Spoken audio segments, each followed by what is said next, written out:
Hello runners, welcome back to the channel. Today I'm going to be talking about everything I'm using this winter to get ready for my spring marathon in Wilmington, North Carolina on February 25th. Stay tuned.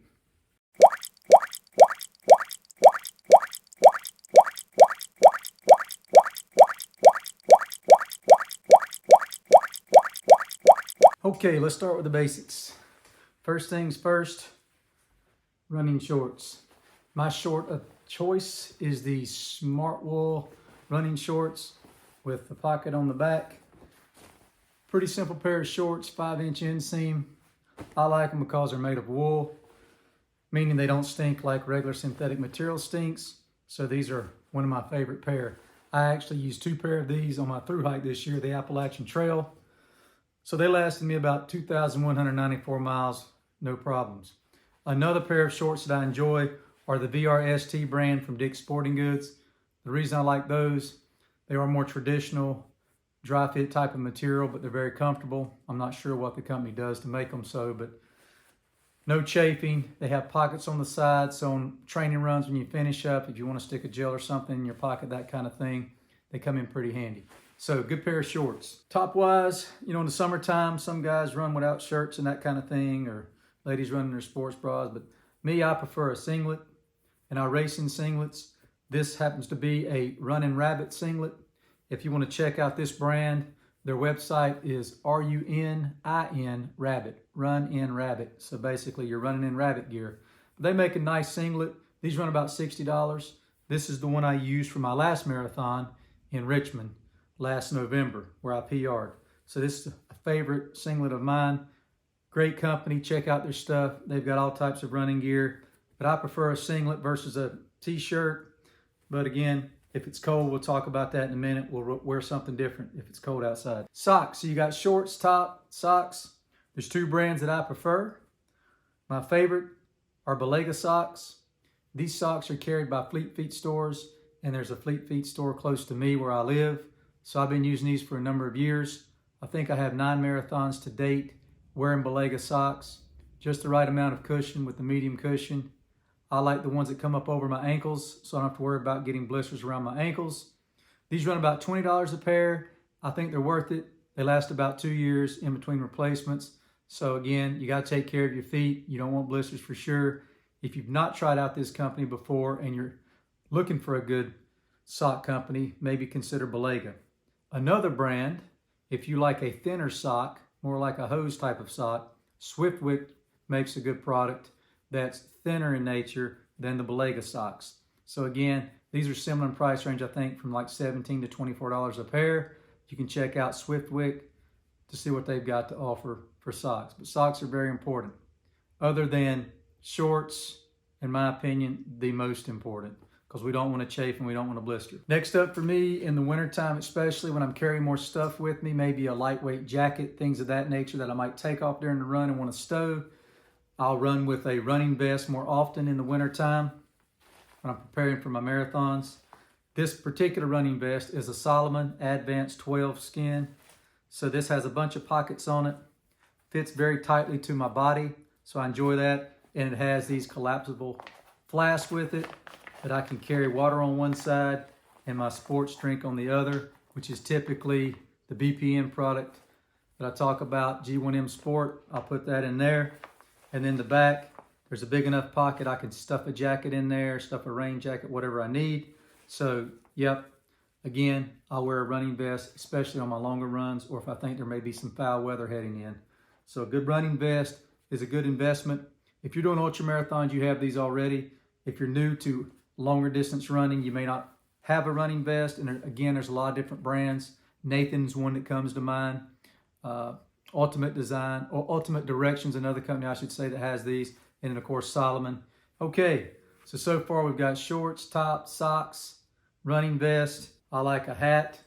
You notice I don't have much hair, so I like to wear hats when I run. This is one brand that I came into contact with on the Appalachian Trail.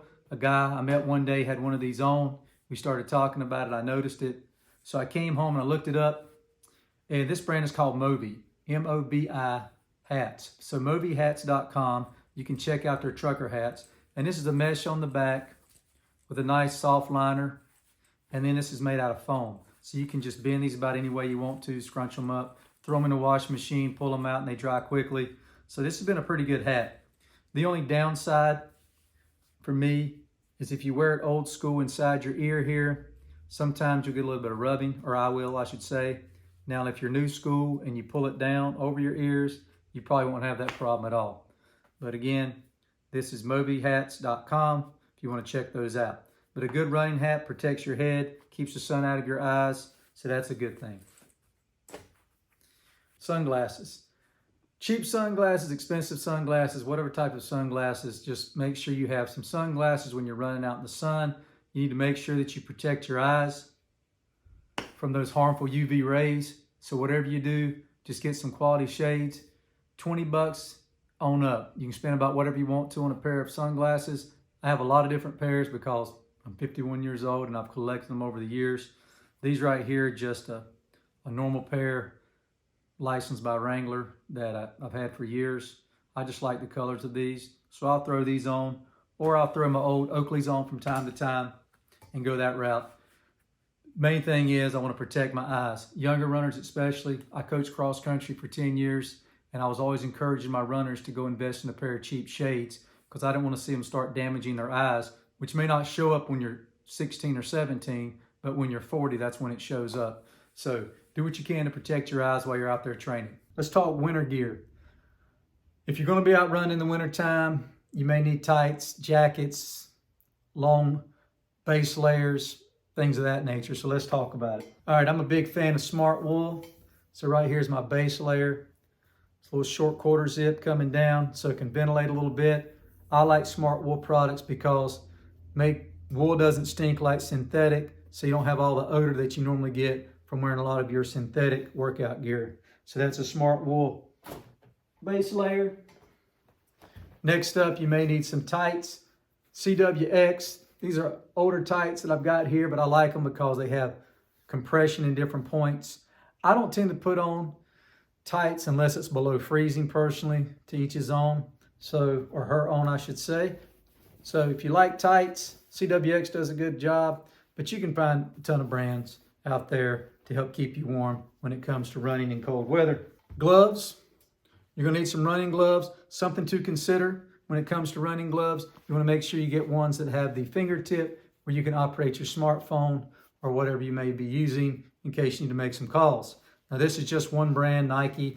I have 5 or 6 different pairs of gloves by various different brands.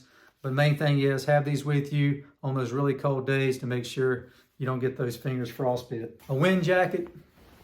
This particular jacket is made out of nylon, polyester blend. It's from North Face. It's the Flight Series. So pretty nice. If it's cooler in the mornings, you can throw this on under your base layer, stay warm on your colder runs. Plus you can shed it, tie it around your waist, or even stick it in your back running vest if you're wearing a running vest that day. So that's a pretty nice thing to have. I don't have my rain jacket with me. Typically, since I have a treadmill in the basement that I train on a lot, I won't go out if it's calling for rain in the cold weather because A, I don't want to risk slipping, and B, I don't want to get sick and that kind of thing. And there's just no sense in going out in it if you don't have to. But if you love running, whatever the conditions are, so be it, you're going to need a rain jacket. All right, let's get started with some technology. First piece of gear I have here is my headlamp. That's right, wintertime, days are short. Sometimes those afternoon workouts bleed over in the dark. What I like to do is find me a trail somewhere or a course without traffic that I can go to, but I want to make sure I don't hit any potholes and trip, get injured, that kind of thing. I use the Nightcore headlamp. This particular device here, I used on my thru hike of the Appalachian Trail this year. It's a great device. You don't have to worry about batteries. It's lightweight. You just charge it up and you're good to go for a couple hours on the run. So again, that's my headlamp, Nightcore. Great little device. All right, keeping up with my data on my runs. I use the Garmin Fenix 6X watch. This particular watch has a huge battery. I like it because I can go hiking all day or I can do long runs with this and the battery doesn't run out. The only downside for me about this particular watch is, yes, it's heavy. So you'll notice that I wear an Apple Series 3 watch during the day because it's a lot lighter.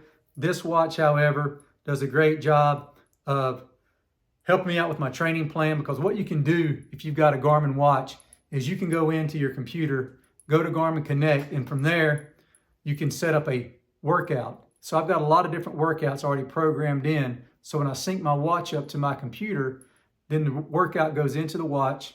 When I go to the track, for example, to do an interval workout, at that point in time, I hit start and the watch does the rest. If I'm doing mile repeats, it'll tell me when to start by giving me a 5-second countdown before it beeps, and then it'll tell me when to stop and head into my recovery, again with another 5-second countdown. So this is a great device. It's also nice because it keeps up with all your data in Garmin Connect, and you can go look back week after week to see your volume, your intensity, and all that kind of stuff. So a lot of good data is available. This is the 6X model. They now have a 7X. So this is last year's or 2 years ago version that came out. This watch has been very durable. I have not had any problems with it whatsoever. So when it comes to marathon training, I personally think you need something that's a little bit better than just your standard Apple Watch if that's what you're using, because this will die before you finish a marathon unless you're like Eliud Kipchoge running it in 2 hours. Now, I will say this. Apple's just come out with the new Ultra Series watch, which is more competitive with your Expedition watches from Garmin. Has a bigger battery that'll last you a full marathon. It will set you back about $800, however. So if you're going to go with a cheaper model, you might want to look at something along the lines of the Garmin 200 series. They have a running watch specifically for running, the beginner level, if you will. That's a couple $100, I think. So to get you in there with the GPS and all the data tracking, I think it'll give you everything you need. This watch is overkill, the Phoenix line, because it does everything. If you're into triathlons, if you like to play golf, you can download your golf courses, get all your distance and things like that. So there's a lot to this watch. But again, I will say this, it is heavy. So if you're not used to wearing a heavy device on your wrist, you might want to reconsider this one. Last year, again, I'm 51 years old. So last year I had a little problem with a place coming up on my wrist. And I don't know if that was from playing guitar too much or wearing this heavier watch all the time. So now what I've decided to do is stick with my Apple Watch during the day and just wear my Garmin when I'm actually working out. So Garmin Fenix 6X. Now I am considering at this time ordering a new heart rate monitor strap.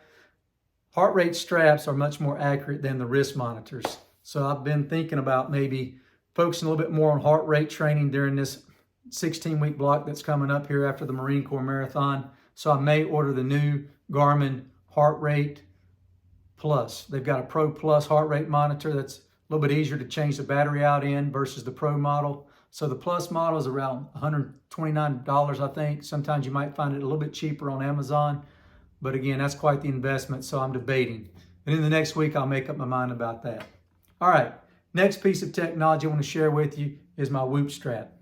Now, Whoop is a company that got started primarily off the idea of just tracking your biometrics all day long. This particular strap, if you notice, has a charging pod that comes with it. And what you do is you charge the pod and then you slide it back on your wrist to charge the device if you don't want to take the device off. Now, I know how some of you feel about that. You're going to be taking it off every day. I like to shower in this and I just soap it up and wash it and clean it. And then I wear it at night. It keeps up with my sleep. And then it buzzes my arm in the morning telling me when to wake up. It also tracks me through the night to help with better recovery stats. So when I get up in the morning, I can see how I've recovered based on a lot of different metrics. And what Whoop does for you is it tracks you the first month you put it on, and it kind of gives you a base standard to work from. And as you progress with the Whoop strap over the course of the first year or so, it gets better and better at giving you valuable information that you can use to plan your training around. Plus, you can get into social groups if you're into that kind of thing. I'm a member of a couple different groups, and I like to compete against those guys. The 50 to 60-year-old age group here in North Carolina, for example, what you can do is it'll give you a strain score, a recovery score, and a lot of other things, but you can kind of see how your strain matches up each day against others in your group. So it's just a way to motivate you a little bit. It's a lot of fun, and it's a lot of valuable information. Now, I will say this about the Whoop strap. Cost varies. It's a subscription model. You don't really buy the strap and the device itself. Well, you buy the strap, but you don't buy the device itself. You subscribe to it. And if you stop your subscription, you basically mail them the device back. You keep everything else. That's kind of how it works. I've been using this now for over 2 years. And outside of my Appalachian Trail through hike where I didn't use it, I've kept this on my arm for the full 2 years. And again, using this, I PR'd in the marathon by several minutes. I think it's a valuable thing to look into. This hooks up with your phone as well. Now right now I'm using my new iPhone 14 Pro to film with, but it has an app and the device goes to that app and I can see everything via my phone. It gives me a daily breakdown, a weekly breakdown, and a monthly breakdown so I can kind of see how I'm doing over time. So for me, the strain and the recovery piece are the two most important things that I use personally to kind of keep myself level and make sure that I don't overtrain and that I get enough recovery time in. And another reason I like the Whoop strap so much is it lasts about 3 days in between charges. It's so lightweight that I just forget I have it on. And again, it's giving me all that valuable information, which I like. So there you go. Whoop strap combined with the Apple 14 Pro. Could you do this with other devices like a Fitbit or Garmin or even Apple? The answer is yes. So it's up to you which one you want to go with. Now I will use my phone as well sometimes just for various things. But you know, if you're going to go out running in the wintertime, maybe you live in an area where there's ice, snow, different things, you can fall and get injured and that kind of thing. So I think a smartphone or a phone in general, or either like an Apple Watch with cellular, is important because you may need to call home and get help or call emergency help if something happens. So don't forget your smart devices when you're out and about. You know, why not take advantage of modern technology? Two other things that I like to use, one being a buff. So for me, the buff catches all the sweat since I don't have much hair on my head. So for those of you that have tons of hair and you don't have that problem, you probably don't need a buff. I personally like the buff because, again, it covers my ears. I put on my sunscreen, put this over my ears so I do less damage when I'm out in the sun.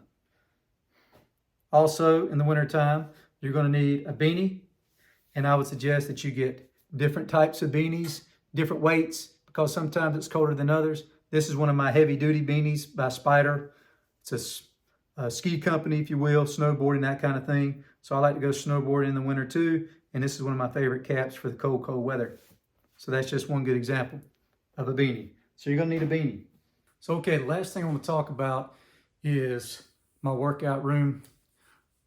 A few years back, I built a workout room down in my basement, and in there I put a Nautilus machine with cable pull downs, weights and things like that, with a leg extension and a leg press. Also have a dumbbell rack, and then I have a Peloton bike down there and a true 850 treadmill. So I will spend a ton of time running on the treadmill. I have found over the years that that helps to keep me injury free, and I guess my philosophy on that is, or my theory is, running flat on the forgiving surface of the treadmill just keeps my ankles and all from being overused in weird angles. Because when you're running on the road's concave, you normally lower on one side than the other depending on which direction you're heading, and your shoe will get wore out on one side versus the other and all that kind of stuff. So yeah, I do a lot of running on the treadmill. Probably in a 100-mile week of training, 50 miles of that will be on the treadmill and 50 will be outside. So I do at least 2 runs a week on the road, and then I'll do some running on the trails next town over. So trail running, road running, and treadmill running, I will incorporate all of those, but the treadmill is a big piece of that. I know some people don't have the space or the money to purchase a treadmill, and maybe you have a gym membership. So yeah, take advantage of the gym membership when the weather's bad, or just to give your legs a break from running at weird angles. Now, some folks will train on the track to kind of stay flat, but even on the track, you know, you're making that turn consistently, so you need to kind of rotate the direction you're running in. Just weird little things happen to your body over time when you keep running the same direction if things aren't exactly level because your hips are tilted and that kind of thing. So something to keep in mind. Weight training over the next 16 weeks, starting next weekend after the Marine Corps Marathon.